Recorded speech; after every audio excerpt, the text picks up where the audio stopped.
Olá! Vou ensinar a cortar esses potes de vidro sem necessitar de máquina de corte.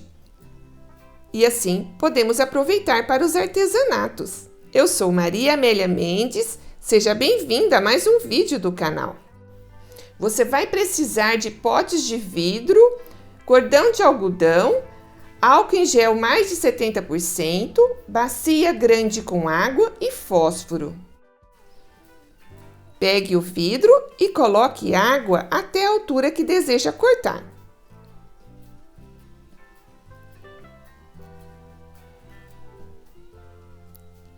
Separe um pedaço de cordão de algodão e envolva esse cordão em álcool em gel. É importante que o álcool seja 70% ou 80%.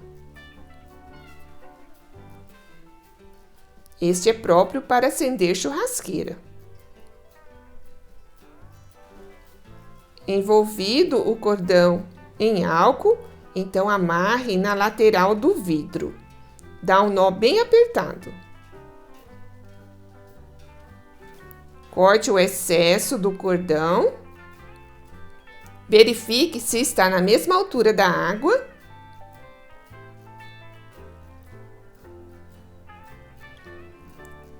Retire de perto o álcool e também lave as mãos.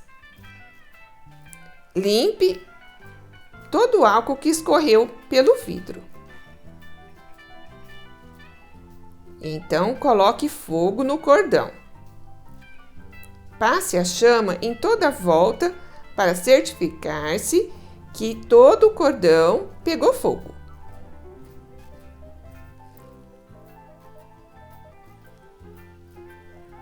Deixe queimar por uns 30 segundos ou até observar que a chama se apagou.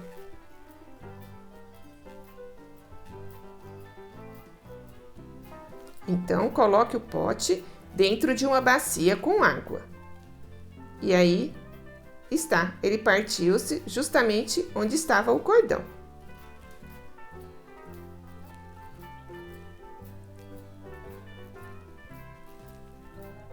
Então, você pode aproveitar para os artesanatos. Mas antes é necessário lixar a borda com uma lixa d'água. Mas marque aí sua presença. Deixe seu like neste vídeo. Se você não é inscrito no canal, inscreva-se e clique no sino para receber todas as notificações de vídeos aqui publicados.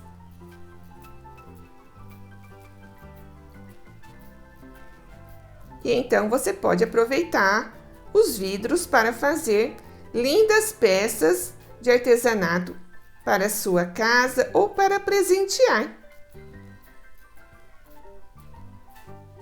Gratidão é saber que todas as pessoas que cruzam nosso caminho são necessárias para nossa evolução. Assista também meu último vídeo. Veja outros vídeos do canal. Compartilhe este vídeo nas redes sociais e ajude a divulgar este trabalho. E muito obrigada por assistir até o final.